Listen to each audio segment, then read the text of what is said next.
अस्सलाम वालेकुम my dear student. उम्मीद है कि आप सब खैरियत से होंगे और अपनी पढ़ाई के अंदर आप मसरूफ़ होंगे और आप अपनी पढ़ाई करते हुए नेक्स्ट मंथ के अंदर जो आपके एग्ज़ाम है तो मैं आपकी खिदमत में हर रोज़ हाज़िर हुआ करता हूँ। और आज जो है ना स्पेशल हमने सेकेंड ईयर की जो मैथमेटिक्स है और इंटीग्रेशन के बारे में जो है ना आज हमने डिस्कस करने हैं, पढ़ना है। और एक्सरसाइज लास्ट टाइम जो हमने क्वेश्चन किया था, क्वेश्चन नंबर 10 हमने किया था, एक्सरसाइज हमारे पास 3.3 थी, तो उसका आज हम 11 क्वेश्चन करना है। अहम भी है और उसके अलावा जो है ना पेपर के लिहाज से भी ये पेपर में आएगा इंशाल्लाह। और मुझे आप लोगों की सपोर्ट पहले भी मिलती रही है और अब भी आपके लिए जो है ना मैं दुआ करूँगा कि आप मेरे लिए इसी तरह सपोर्ट करते रहे और मैं आपके साथ इसी तरीके से चलता रहूँ। या मेरी वीडियो आए तो मेरी वीडियो को आपने सब्सक्राइब भी कर देना है और उसके अलावा वीडियो को डाउनलोड भी करना है और लिंक अपने दोस्तों के साथ शेयर भी कर देना है ताकि अपनी हर जो बनने वाले वीडियो होगी वो आप तक पहुँच सके। तो लिहाजा क्वेश्चन को स्टार्ट करते हैं। यहाँ पे इंटीग्रेशन की हम बात करेंगे। इंटीग्रेशन और एंटी डेरिवेटिव क्या होता है, ये इसकी डेफिनेशन की अगर आप बात करें तो क्या होता है इंटीग्रेशन। ये हम इंटीग्रेशन की डेफिनेशन सीखना चाह रहे हैं कि होता क्या है इंटीग्रेशन, ठीक है ना। इंटीग्रेशन या इसका दूसरा नाम है एंटी डेरिवेटिव,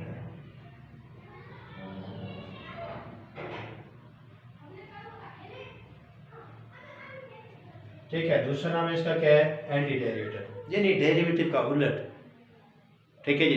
जितने फार्मूले हमने डेरिवेटिव के अंदर चलाने हैं, पावर रूल है तो पावर पहले लिखते हैं, पावर में से एक कम करते हैं, तो इसके उलट में इंटीग्रेशन की जब बात करेंगे तो इसके उलट में चलेंगे। जैसे आप मिसाल देते हैं, ठीक है जी। ये आपके पास एग्जांपल है,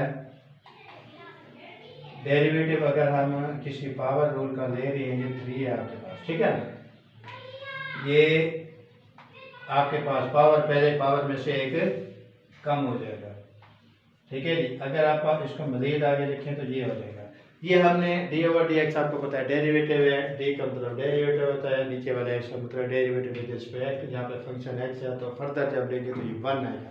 ये बात आपको क्लियर होगी। अब हम आगे चलते हैं इंटीग्रेशन के बारे में। और ये है इंटीग्रेशन।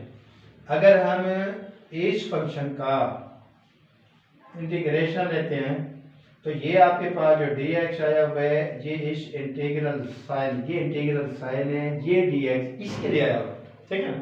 तो जब हम इस जिस फंक्शन का हमने डेरिवेटिव लिया है और उसका सोल्यूशन 3x स्क्वायर आया हुआ है, जब हम इसकी इंटीग्रेशन लेंगे तो इसका सोल्यूशन ये आना चाहिए, ठीक है। तो इंटीग्रेशन के अंदर अगर हम बात करते हैं तो बात एक्स स्क्वायर डी एक्स आ जाएगा। फिर उसके बाद यहाँ पे हम पावर लगाएंगे तो +1 करके नीचे लिखेंगे तो ये यहाँ से क्या हो जाएगा, कैंसिल हो जाएगा। ये देखो इंटीग्रेशन आपके पास ये और डेरिवेटिव आपके पास ये। जब हमने इंटीग्रेशन लिया है, ठीक है ना, तो ये एक आपके पास सर्कल बन गया है कि डेरिवेटिव से इंटीग्रेशन की तरफ और इंटीग्रेशन से डेरिवेटिव की तरफ जब भी जाएंगे तो इनके ये एक दूसरे के साथ उलट होगा। तो इसलिए जब हम इसकी डेफिनेशन सीखेंगे तो डेफिनेशन को हम सिंपल अल्फाज में भी कर सकते हैं। It is the inverse process for the derivative, ठीक है ना। अगर हम इंटीग्रेशन की बात करते हैं तो डेफिनेशन है इसकी, it is the inverse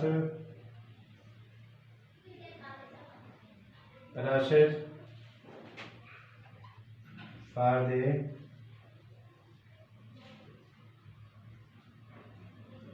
derivative, ठीक है जी। तो जैसे हमने ये एग्जांपल से आपको डेरिवेटिव लेने के बाद किसी भी फंक्शन का उसका सलूशन निकाला है और उसके सलूशन का इंटीग्रेशन लेने के बाद जो आंसर है वो दोनों सेम है, ठीक है ना, क्या है, सेम। तो यहाँ पे हम इसको अच्छे अंदाज में या आसान अल्फाज में कह सकते हैं, इसकी डेफिनेशन कर सकते हैं कि it is the inverse process for the derivative. अगर यहाँ पे डेरिवेटिव की डेफिनेशन करें, ठीक है ना, तो इंटीग्रेशन का अगर कोई फंक्शन हो तो डेरिवेटिव के लिहाज से अगर चले, क्योंकि डेरिवेटिव जो होता है ना उसके बाद इंटीग्रेशन आती है, इंटीग्रेशन के बाद डेरिवेटिव नहीं आते, ठीक है। तो कहने का ये मकसद है कि अगर इंटीग्रेशन की बात करेंगे तो इंटीग्रेशन से पहले डेरिवेटिव की बात करते होते तो इसलिए इसका इस्तेमाल। और अगर आप डेरिवेटिव की बात करें, इसकी डेफिनेशन करें तो ये होता है rate of change of the function with respect to variable, ठीक है, the rate of change of the function with respect to the variable. Derivative, इसकी definition the rate of change of the function, rate of change of the function with respect to the variable is called as the derivative। ठीक है जी। अब derivative की definition भी आपने सही करी, ठीक है जी। डेरिवेटिव की डेफिनेशन क्या है कि किसी भी फंक्शन में अगर किसी वेरिएबल के लिहाज से चेंज आ जाए तो इसको आप डेरिवेटिव का नाम देंगे, और जो इंटीग्रेशन है इसका दूसरा नाम है एंटी डेरिवेटिव, तो उसको आप डेरिवेटिव का इन्वर्स बना सकते हैं। ठीक है जी। उम्मीद है कि जो अपने स्टूडेंट है वो इंटीग्रेशन और उसके बाद या उसका दूसरा नाम एंटी डेरिवेटिव है उसकी डेफिनेशन और विद एग्जांपल क्लियर हो चुकी होगी। और यहाँ पे जो डेरिवेटिव की डेफिनेशन की है जिसका ताल्लुक इंटीग्रेशन के साथ है, अभी हम इंटीग्रेशन का क्वेश्चन भी लिखा हुआ है, इसको हम स्टार्ट करने वाले हैं, तो उसके लिहाज से जो है आपने इस बात को शेयर करना है। ठीक है। तो डेफिनेशन में फिर रिवाइज कर तो derivative the rate of change of the function with respect to variable. यहाँ पे वेरिएबल ये लिखा है, तो कभी आपके पास एग्जांपल में हम कर लेते हैं, यहाँ पे एग्जांपल है कभी डी ओवर डी एक्स लिखा जाता है फंक्शन के साथ, और कभी आपके पास फंक्शन के साथ y लिखा जाता है। ठीक है। कभी आप फंक्शन के साथ t लिख देते हैं, कभी आप फंक्शन के साथ z लिख देते हैं।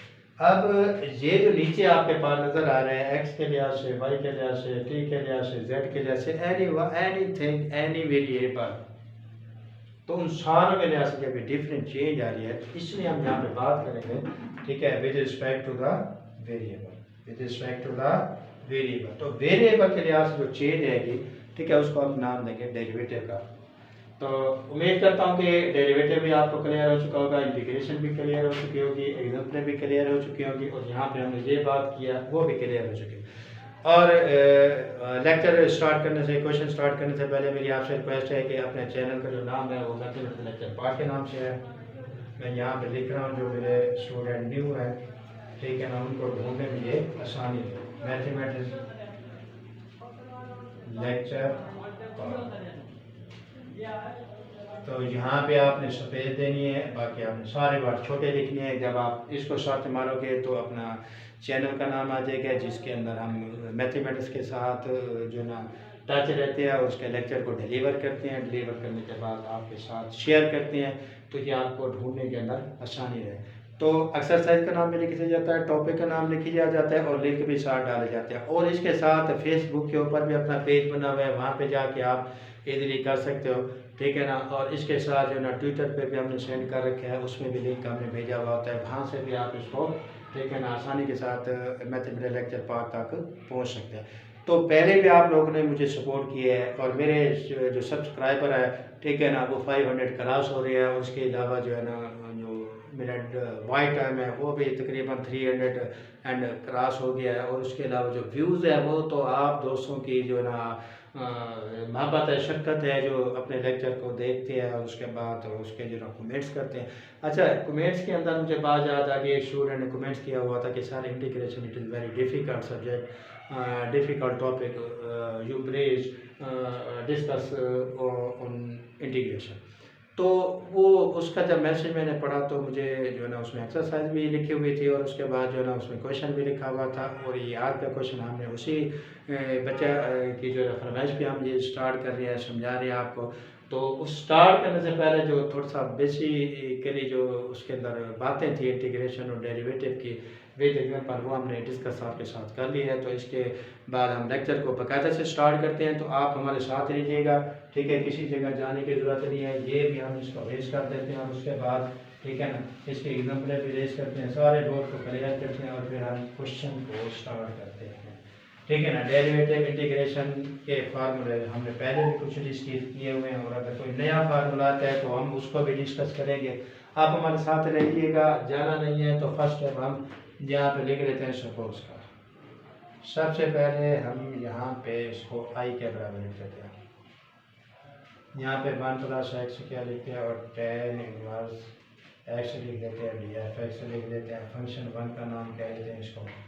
ठीक है जी, तो ये फर्स्ट स्टेप हमारा होगा आई के बराबर। अब हम क्या करते हैं, लेट कर लेते हैं इस फंक्शन को जो इंटीग्रेशन के अंदर राइट किया हुआ है, ये किसी सिंपल फॉर्म के अंदर नहीं है। ये बड़ा टिपिकल क्वेश्चन था, इसलिए बच्चे ने मुझसे रिक्वेस्ट किया कि सर इसको प्लीज़ ये एग्ज़ाम के लिहाज से इम्पोर्टेंट है, आप इसका जो टॉपिक है वो हमें डिलीवर करें और अपलोड करें, हम इसको जो है ना समझते हैं और ये पेपर के लिहाज से बहुत है 5 मार्क्स का जी आपके पास आएगा। तो इसके अंदर डायरेक्ट फार्मूला कोई नहीं यूज़ हो रहा, तो हम इसकी अंदर चेंज करने के बाद इसको इजी फॉर्म के अंदर बनाएंगे। तो सबसे पहले हम करेंगे क्या, ये जो हमारे पास कम्प्लीकेशन फंक्शन आया हुआ है टेन इनवर्स वाला, इसे लेट कर लेते हैं एक न्यू वेरिएबल के तौर पर जिसको हम y का नाम दे देते हैं। ठीक है जी, अब सारे को तो हमने न्यू वेरिएबल यहाँ पे y लिखा है, सारे को हमने y के अंदर बदलना है। तो सबसे पहले अगर आप इसको चेंज कर लें तो बाकी ऑटोमेटिकली चेंज हो जाएगा। तो यहाँ पे हम इसको d निकालने के लिए dx निकालने के लिए क्या करते हैं, d को ऑपरेट करते हैं, किसी के रिस्पेक्ट नहीं देते हैं, इधर लेफ्ट पे भी d ऑपरेट कर रहे हैं, राइट पे भी d ऑपरेट कर रहे हैं। तो अब जो इसका फार्मूला है ये आपके पास इनवर्स का टेन इनवर्स का फार्मूला है 1 plus x square with respect to this variable. अगर यहाँ पे कुछ और होता तो यहाँ पे चेंज आते। इसके बाद x का लेंगे क्योंकि फर्दर में इसमें कोई नहीं है तो इसलिए x का dx बन जाएगा। ठीक है जी, तो ये बात आपके पास है। अब अगर आप फिर इसको मज़ीद सिंपलीफाई करते हैं तो 1 प्लस एक्स के ध्यान रखते हैं d और dx। ठीक है, अब आपके पास dx की वैल्यू आ चुकी है जो हम यहाँ रखेंगे, और उसके बाद y की वैल्यूज यानी टेन इनवर्स की जो वैल्यूज है वो y है जो हम यहाँ पे रखेंगे। ठीक है, इसके बाद हमारा क्वेश्चन बिल्कुल इजी फॉर्म के अंदर हो जाएगा, आप इसको इजी समझेंगे। तो हम यहाँ पे वैल्यूज रिप्लेस करते हैं और 1, और ये वाली बात अभी हम वैसे लिख देते हैं, एक्स क्या रहा है, ये टेन इनवर्स एक्स जो है इसको हमने वाई के बराबर लिखा हुआ है तो ये वाई राइट कर देते हैं, और ये डी एक्स है तो डी एक्स आपके सामने ये आया हुआ है तो इसकी जगह हम ये वैल्यूज रिप्लेस करते हैं, इसमें ओरिजिनल वैल्यूज है तो ये आपके पास सारा वाई के अंदर चेंज होगा। यहाँ पे आप ये देखें कि बिल्कुल सेम आ गया। अगर हम इसे कैंसिल करते हैं तो हमारा क्वेश्चन वेरी सिंपल है, तो आई अपना पास आ जाएगा 1 ओवर नीचे है y आपके पास dy। ठीक है, ये after simplification we have the simple function which is easy to use the formula and solve the integration. तो हमारे पास इसकी सिंपल तरीन फॉर्म बन गया है, और इसका जो फार्मूला है वो आप जानते हो अच्छे तरीके से, और कि जब आपके पास 1 ओवर एक्स हो, कोई नीचे फंक्शन हो और उसका ऊपर डेरिवेटिव मौजूद हो, तो हम उस नीचे वाले फंक्शन को क्या करते हैं, लॉग की फॉर्म में लिखा करते हैं। तो ये आपके पास जो होगा इस फॉर्म के अंदर चला जाएगा। तो लिहाजा अब इसको अगर सोल्व करें तो उस फार्मूले को यूजिंग का फार्मूला, तो ये लॉग ऑफ वाई आ जाएगा प्लस सी आ जाएगा। Okay, we see the concept of the integration. यहाँ पे मैं राइट कर देता हूँ वी सी द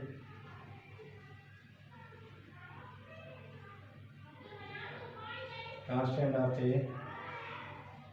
इंटीग्रेशन। तो ये जो सी यूज़ किया जाता है ये इंटीग्रेशन के कांस्टेंट के लिए यूज़ किया जाता है। हम इसके बात को भी डिस्कस करेंगे कि ये सी क्यों यूज़ किया जाता है, किस लिए यूज़ किया जाता है, तो उसके बाद भी हम करते हैं, इसी लेक्चर के अंदर करते हैं। आइए पहले, क्योंकि हमारा क्वेश्चन सोल्व हो गया लेकिन जो हमारा सोल्यूशन है, जो वेरिएबल है वो एक्स के अंदर है, तो लिहाजा जब एक्स के अंदर है तो हमने जो, ठीक है ना, इसकी जो वैल्यू सपोज की थी यहाँ पे y equal to tan inverse x, तो पहले ये रिप्लेस करते हैं। तो ये आपके पास आ जाएगा लॉग, और y को हम यहाँ पे हटा लें, इसकी जगह क्या राइट कर रहे हैं, लॉग ऑफ x प्लस। ठीक है, ये हमारा सोल्यूशन हो गया वेरिएबल x, और जो हमारा i था, i की जगह हम उसके स्टेटमेंट लिखते हैं क्वेश्चन के, ये आ जाएगा 1 ओवर 1 प्लस एक्स है ten inverse x into d x, और is equal to log of ten inverse x आ जाएगा प्लस c। तो ये हमारा कंप्लीट सॉल्यूशन है। ठीक है जी, तो ये हमारा क्वेश्चन सॉल्व हो गया। ठीक है, अब मैं एक बार फिर रिवाइज करता हूँ क्योंकि इंटीग्रेशन वेरी डिफिकल्ट, तो so I can use the simple method and again and again for the request of the student. तो so we have to discuss तो ये आपके पास है जी फंक्शन। उसके बाद फर्स्ट स्टेप जो हमने किया था वो सपोज किया था आई के बराबर लिखा था। अब आई को लिखने के बाद ये इंटीग्रल साइन है, तो इंटीग्रेशन हमने यूज करने हैं, इसके डिफरेंट फार्मूले हमने पढ़ रखे हैं।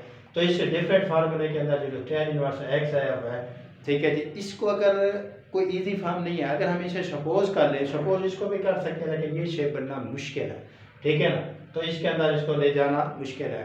तो कुछ होता है कि फंक्शन के अंदर दोनों कैटेगरी की वैल्यूज होती हैं कि किसको सपोज करना है किसको नहीं करना। अगर आप इसको सपोज करना चाहते हैं तो आप करें, लेकिन आपके पास ये चीज़ नहीं बनेगी क्योंकि हमने आगे जो फंक्शन को यूज़ करना है वो डी एक्स निकालना है, मतलब डेरिवेटिव पे यूज़ करना है।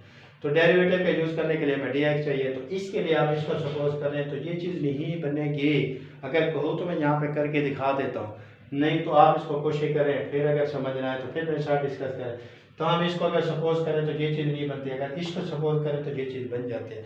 तो डियर स्टूडेंट, आप जब किसी सब्स्टिट्यूशन मेथड को यूज़ करें तो उसके अंदर आप जिस प्रोसेस से गुजर रहे हैं तो आप उसमें उस प्रोसेस के अंदर सपोजिशन का आप स्टेप लें या वैल्यूज लें कि जो इजीली दूसरी फॉर्म जो साथ मौजूद है उसको भी चेंज कर सके, और अगर चेंज हो जाएगा तो इजी हो जाएगा, और अगर चेंज नहीं होता तो आपका क्वेश्चन नहीं सॉल्व हो पाएगा। तो इसलिए मेरी आपसे रिक्वेस्ट है कि आप ऐसे फंक्शन को सपोज करें जैसे हमने tan इनवर्स को लिया है, और जब डी ऑपरेट किया है तो डी ऑपरेट करने के बाद हमारे पास ये वाली बात यहाँ पे बन चुकी है। अगर हम इसे सपोज करते हैं तो डी एक्स निकालने के बाद ये वाली बात हमारे पास नहीं बनेगी। ये मैं आपको एडवांस बता रहा हूँ, अगर आप करना चाहते हैं तो ठीक है जी, ओके। अच्छा चलिए, हमने इसको सपोज किया y के बराबर, फिर हमने इसकी वैल्यूज फाइंड करने के लिए डी ऑपरेट किया तो डी अपने पास ये आया हुआ है, ठीक है, और उसको सिंपलीफाई किया तो ये आपके पास यहाँ पे tan इनवर्स का फार्मूला 1/1 + x क्या आ गया, और जो x है क्योंकि यहाँ पे किसी के रिस्पेक्ट नहीं है, हमने ये थोड़ी देर पहले भी डिस्कस किया था, तो x के लिहाज से हमने इसको क्या करना है, ऑपरेट कर देना, ठीक है ना। तो ये dx बन जाएगा, थोड़ा सा सिंपलीफाई करें, इसे मल्टीप्लाई करें, ये शेप आ जाएगी dx दिस आ जाएगा। उसके बाद ये dx की वैल्यू हम यहाँ पे लिखेंगे, और जब यहाँ पे लिखेंगे तो ये सेम आएगी, कैंसिल हो जाएगा, उसके बाद हमारे पास ये बात बनेगी। तो ये आपके पास अब सारा जो है ना टोटल इंटीग्रेशन में जो फंक्शन आया वह y के अंदर मौजूद है। अब y वाला जो है ना हमने फार्मूला नहीं लिखा हुआ, तो ये वाला के अंदर लिखा हुआ, तो मैंने फार्मूला साथ राइट कर दिया है। तो 1/x है dx है, तो उसके बाद उसका सोल्यूशन आपको पता है जो इसका इंटीग्रेशन होता है, अगर कोई फंक्शन न्यूमरेटर डिनोमिनेटर दोनों रखते हैं तो आप उसके अंदर, ठीक है, इस फार्मूले के अंदर बदलने के लिए तो आप देखें कि जो डिनोमिनेटर है अगर हम उसका डेरिवेटिव लें तो अगर वो न्यूमरेटर के अंदर मौजूद है तो हम नीचे वाले फंक्शन को किस शेप में लिखेंगे, लॉग की शेप। तो ये नेचुरल लॉग होता है, इसकी शेप में लिखेंगे। यहाँ पे हम ये फार्मूला यूज़ करेंगे, दिस आ जाएगा, यहाँ पे जब भी इंटीग्रल साइन हटाओगे तो आप सी लिखोगे, सी साथ आएगा, तो सी की जो हमने यहाँ पे मेंशन किया हुआ है वो आपके पास है कांस्टेंट ऑफ इंटीग्रेशन, यानी जब भी आप इंटीग्रल साइन टोटली आप रिमूव करोगे, फार्मूला यूज़ करोगे इंटीग्रेशन का, फिर कोई साइन ना हो। बाद फंक्शन में से आते हैं कि कुछ हिस्सा इंटीग्रेशन का सोल्व हो चुका होता है, कुछ हिस्सा बचा हुआ होता है, तो उसमें फिर आप सी लगाओगे तो ये गलत होगा, ठीक है जी। तो जब टोटल इंटीग्रेशन ऑफ होगी तो फिर सी लगाना, और सी को आप नाम दे देना कांस्टेंट ऑफ इंटीग्रेशन। फिर उसके बाद आपने y की वैल्यूज जो है ना वेरिएबल हमने सपोज किया था, यहाँ पे y = tan इनवर्स x है, तो हम उसकी वैल्यूज को रिप्लेस करेंगे तो दिस आ जाएगा जी आपके पास। उसके बाद जो ओरिजिनल आपने सपोज किया था उसकी वैल्यूज लिखो, फ्रॉम क्वेश्चन जो आपने 1 दे रखा तो इसके मुताबिक ये आई लिखा हुआ जैसे ओरिजिनल फंक्शन है, यहाँ पे आप लिखोगे तो फिर उसके बाद आप राइट साइड तो वैसे हुई है। तो यहाँ तक अपना क्वेश्चन हुआ कंप्लीट। अब बात होगी है कांस्टेंट ऑफ इंटीग्रेशन कि ये क्यों आता है, कैसे आता है, वजह क्या है, बाकी जगहों पे नहीं लगाते, जहाँ पे लगाते हैं इसकी वजह क्या है। तो ये जिस तरह आपने मुझे सपोर्ट करते रहे हैं इसी तरह करते रहना। तो अब हम जो इंटीग्रेशन ऑफ द कांस्टेंट है सी है उसकी बात करते हैं, ठीक है। हमने दूसरी डेफिनेशन ऑफ द इंटीग्रेशन की फर्स्ट डेफिनेशन हमने थोड़ी देर पहले की थी। अब second definition, it is the area,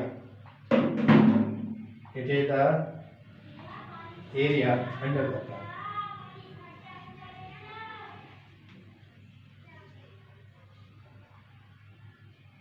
is called as the integration। तो ये इसकी सेकंड डेफिनेशन है, किसकी सेकंड डेफिनेशन है, इंटीग्रेशन की। अब फर्स्ट डेफिनेशन तो हमने किए थे, it is the inverse process for the derivative, आपको पता है, और जो सेकंड डेफिनेशन है वो हमारे पास है, it is the area under the curve. अब जो कर्व के नीचे एरिया होता है, जैसे यहाँ पे हम कुछ बात कर लेते हैं, ये आपके पास कर्व है, इसके नीचे जो एरिया ये बनता है, इस एरिया को नाम दिया गया है, अब इस एरिया की जो मेजरमेंट है वो आपको अच्छे तरीके से पता है कि इस एरिया की जो मेजरमेंट है उसको अगर आप करना चाहते हैं मेजरमेंट को तो वो कंप्लीट आपको नहीं देगा। तो जब इंटीग्रेशन के अंदर अगर लिमिट आ जाती है, जो नेक्स्ट टॉपिक होगा जब हम करेंगे तो इसके अंदर डिटेल के साथ बात करेंगे, तो जब इसके अंदर लिमिट आ जाती है तो फिर हमें इस कांस्टेंट लगाने की ज़रूरत नहीं है। अगर इंटीग्रेशन में वो लिमिट दे देते हैं कि ये इंटीग्रेशन है, ये फंक्शन है, इसकी लोअर लिमिट ये है, अपर लिमिट ये है, तो तब हम सी नहीं लिखेंगे।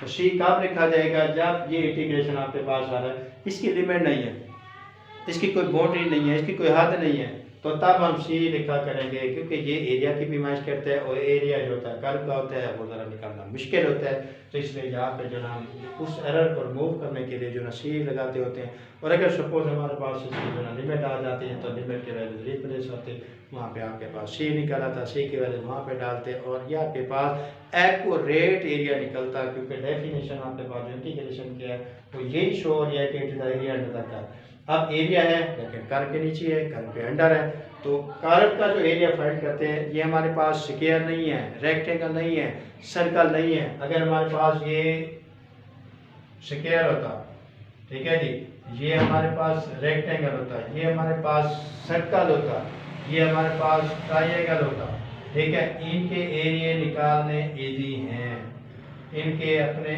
एरिया फाइंड करने के फार्मूले हैं। लेकिन क्योंकि कर्व का जो है इसका एरिया फाइंड करने का फार्मूला नहीं है, एरिया डिफरेंट है, जो कर्व होते हैं वो डिफरेंट शेप के अंदर होते हैं, कोई इसका ऑथेंटिक फार्मूला नहीं है। तो इसलिए हम, ठीक है, जब इसके अंदर लिमिट का वेट करते हैं, अगर लिमिट आ जाए तो कांस्टेंट नहीं लगाएंगे, और अगर लिमिट है तो कांस्टेंट सी नहीं लगाएंगे, अगर नहीं है लिमिट तो कांस्टेंट आप लगाएंगे। अब मैं आपसे उम्मीद करता हूँ कि ये जो कांस्टेंट आता है इंटीग्रेशन, जिसको हमने सी का नाम दिया हुआ है, जब हम इंटीग्रेशन का क्वेश्चन सॉल्व करते हैं सी लगाते हैं, तो ये उम्मीद है कि आपको ये क्लियर हो चुका होगा। तो इसलिए जो है ये टॉपिक बहुत अहम था, तो आप इसको समझने की कोशिश करना है, सीखने की कोशिश करते हैं। If you have any problem in this lecture, so we please discuss in my inbox and I can help you again and again in the next lecture. Okay, thank you. Allah Hafiz.